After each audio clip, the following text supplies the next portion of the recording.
বাচ্চাটাকে সেই পদ্ধতিটা আমি শিখাচ্ছি। টিচার ক্লাসে ঢুকে প্রথম কাজ হচ্ছে নির্দেশ হবে যে এই যে চ্যাপ্টারে কোন কোন শব্দের অর্থ তুমি জানো না সেই শব্দগুলো শুধু লেখো। এই শব্দ লেখা শেষ, এবার অর্থ লেখো। তুমি জেনে লেখো, শুনে লেখো, বই থেকে লেখো, করতে লেখা। ফার্স্ট ক্লাস শেষ।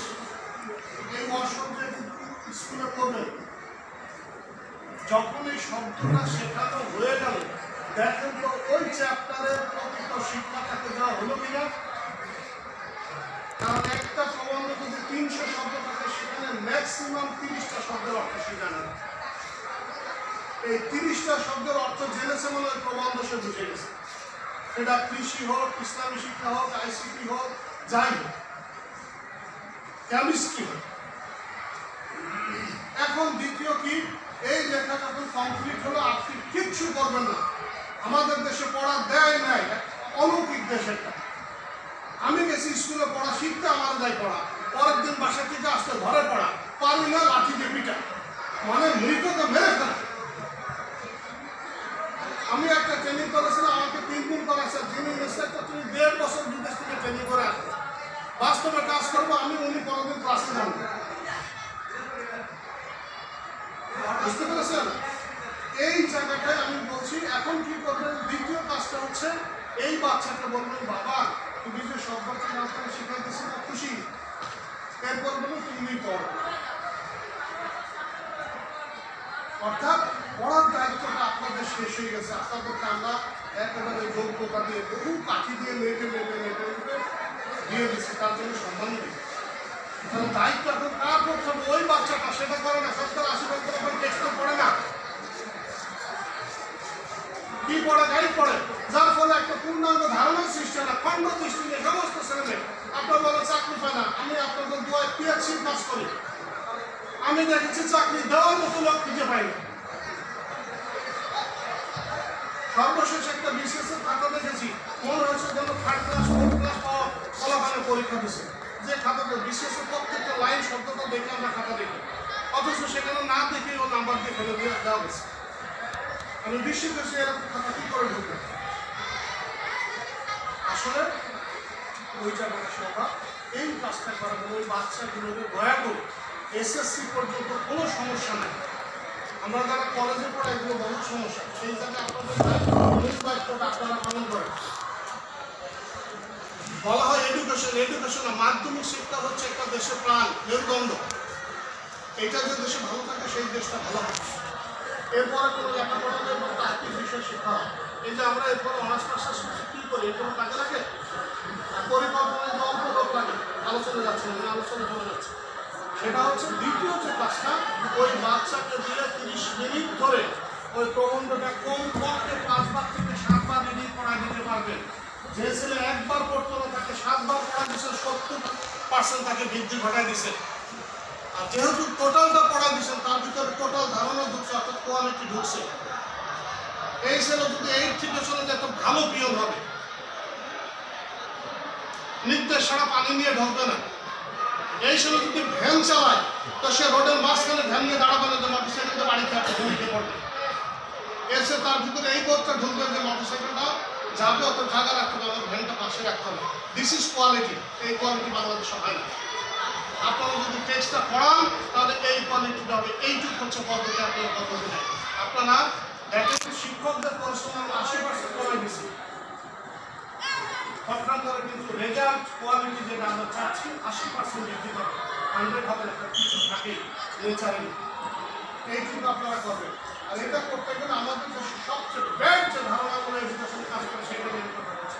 5 মিনিট আপনাদের চিন্তা যদি আমার সাথে বিফল করার সঙ্গে প্রশ্ন করে বিজ্ঞানকে সায়েন্সকে আমি প্রমাণ করে যাব।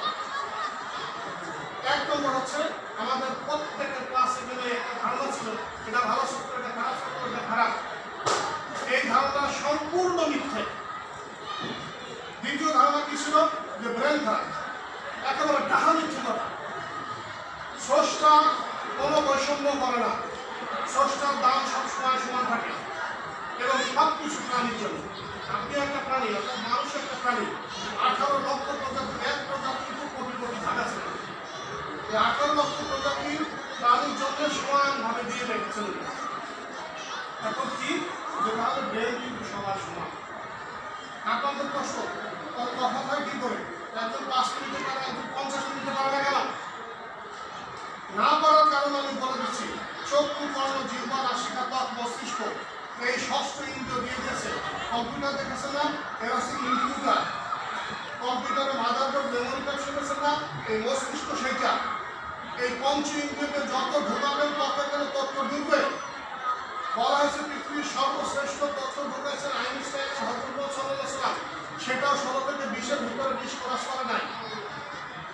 এবং যে তথ্য এখন এই যে এখানে যে মানুষগুলো আছে, ধরেন সাড়ে একটু বেশি হবে, ওনার এই তথ্য যা ঢুকছে এবং যা ভিডিও আছে তা যদি আমি এই মুহূর্তে ক্যামেরা দিয়ে দেখানো শুরু করি টেলিভিশনে, 342 বছর লাগবে এই ভিডিওগুলো দেখাতে, একদম বিরতি হবে না। এবার বুঝতে পারছেন কি যে মাথায় ঘুরে বেড়াচ্ছেন? আপনাদের জন্য বলছে ছাত্রগুলো যারা আপনার সামনে বসে থাকে তারা টোটাল চিন্তা সেলিব্রেট করবেন, তাহলে সমস্ত সেলিব্রেট রেডি। ভিডিও আসেন কেন খারাপ ছাত্র ভালো ছাত্র হয়, এটা হচ্ছে শুধু তথ্য। আগে বলতো knowledge is power, no, information is power. আমার ইনফরমেশন আছে, আমি উত্তর দিতে পারি, হয়ে যায় ভালো ছাত্র। আমার ইনফরমেশন উত্তর দিয়ে আপনি বলেন গল্প ডাকা, কোনোদিন এটা বলেন না। পৃথিবীতে সবচেয়ে বেশি ভালোবাসা মানুষ এখানে নেই, আর অন্য দ্বারা লাঞ্ছিত হয় সবচেয়ে বেশি। এটা করা যাবে না, কারণ সবটাকে সম্মানিত করতে হবে, বাচ্চাদেরও কথা যাবে। দ্বিতীয় বললাম কি যে ইনফরমেশন কিভাবে, আমি শুধু একটু বলি। দেখেন আপনার রসগোল্লা খানা এরকম কিছু আছে? আছে? আচ্ছা, রসগোল্লার টেস্টটা কেন একটু বলতে পারেন? মিষ্টি। কেউ দ্বিমত করবেন? দ্বিমত করলে ভালো, তাহলে কথা না বলে ভালো। আচ্ছা, এখন এই যে মিষ্টি, আমরা তো এখানে বহুত শিক্ষিত মানুষ সবাই, তাই না? এমন পাওয়া আছে যদি দেখাতে পারবেন? মিষ্টিকেও দেখাতে পারেন? আমি অস্বীকার করছি যে আপনাদের তথ্য ধারণা ভুল, আমাকে প্রমাণ করে দেখাতে পারবেন কেউ? বলতে হবে সাপ খাইয়ে দেখেন, তাহলে খেয়ে দেখেন মানে জীব আমাকে হেল্প করছে, দিস ইজ মিষ্টি, সুইট। ষষ্ঠ মুসলমান যারা থাকে তারা একবার আলহামদুলিল্লাহ বলেন যে এই জীব আমাকে শিক্ষা দিচ্ছে। প্রকৃত শিক্ষক হচ্ছে এই ইন্দ্রিয়গুলো। সমস্ত কিছু ধারণ করবে আপনার। তাহলে বাচ্চাদের থেকে আন্ডারস্ট্যান্ড করা যাবে, খারাপ বলা যাবে, খারাপ বলা যাবে। যদি পারে না পারে তখন বুঝতে হবে এই বিষয়ে তথ্য নাই, দরকার। আমি একটু উদাহরণ শেষ করেছি, আর অনেকগুলো কথা আছে। আমাদের এডুকেশনটা এই রেল প্র্যাকটিস এবং ভুল ধারণায় খেয়ে ফেলছে। এইটা করতে গেলে কমপক্ষে আমার একটা সেশন আগে 2 ঘন্টা। আমি এই স্ট্রিটে টিচারদের ক্লাসে অনেক সময় বলে নেই। এই গত 30 তারিখে 19 লাস্ট দিন খ্রিস্টান মিশনের প্রিন্সিপালদের ক্লাসে এটা একটা অংশ 1 ঘন্টা ছিল। আমি শুধু একটু বলি, A square plus 2 plus B square, এই যে আমাদের ছিল ছিল ক্লাস 6-এ। আমি বহুদিন বহু জায়গায় বহু টিচারে বহু উত্তর চাইছি, পরে দিতে পারবো। বিশেষ পরীক্ষা দেওয়ার সময় অঙ্ক তো পাস করতে হবে, নয় পারলে এই অঙ্ক পড়া শুরু করলাম। ও যে সিস্টেম আপনাদের শিখে ওটার সিস্টেম আমার, আমি নিজে অঙ্ক এখন অঙ্ক তো পারি না। তাহলে বিসিএসসি টিকটল অঙ্ক না পারলে কিন্তু হবে না, কাটা কাটা নাম হবে। এই শেখা শুরু করলাম, শিখতে গিয়ে দেখলাম এই স্কোয়ারের ব্যাখ্যা কেউ দিতে পারবে। আমি খুঁজে বের করলাম এই স্কোয়ার মানে যেটুকু দেখি মাত্র 10% দেখি, কিন্তু এর ভেতরে যে শব্দ লেখা আছে আরো 90% ভেতরে লুকানো আছে। এই 90% যখন জানা শুরু করলাম, অঙ্ক মুখোমুখি করতে পারা শুরু করলাম। তাহলে আমার ব্রেন খারাপ ছিল না, তথ্যটা ভাবছি এই বাচ্চাদের এইটুকু শেখানো। আমি একটা উদাহরণ দেব, আমরা সাধারণত এইচটা বলি কি এইচটা ধরেছে, তাই না? আমি 3-4টা ধারণা দিচ্ছি আপনাদের স্কুলের শিক্ষকদের জন্য, যারা চাকরি আছে তারা পাবে, টিচারদের সাথে শেয়ার করবো। আমরা আসলে এই যে 20টা স্কুল পাইছি, এই স্কুলগুলোতে আমার যে জব ডেসক্রিপশন আছে সেইভাবে যদি করতে চাই এই স্কুল 10 দিন লাগবে আমার হবে। আর আমাকে সর্বসাকুল্য 5 দিন সময় দিচ্ছে, একদিন যাতায়াত চলে গেছে, একদিন ওয়ার্কশপে, আরেকদিন যাওয়ার দিন যাবে, মাঝখানে থাকে কয়টা 2 দিন। আসলে প্রকৃত থেকে 2 দিন, 2 দিনে 10টা প্রতিষ্ঠান, যেমন শ্বশুর বাড়ি তেমন করি। বুঝতে পেরেছেন? এখন ওই গরিব দেশ, গরিব মানুষ, কাঁথা ছোট, মাথা ঢাকি পা খালি হয়ে যাবে, পা ঢাকি মাথা ঢাকি। এই লিস্ট ডেভেলপমেন্ট গেছে আর একটু ভালো হয়। কেউ স্বীকার কিন্তু আপনাদের অভাব, কেউ স্বীকার করুক আর না করুক। এইখানে এসে যেটা আমি বললাম, এই যে এই স্কোয়ার প্রথমে কিন্তু আমরা ইংরেজি লেখা দেখতেছি, আমি কিন্তু আপনাদের শেখাচ্ছি না, আমার বাচ্চাদেরকে শেখাচ্ছি।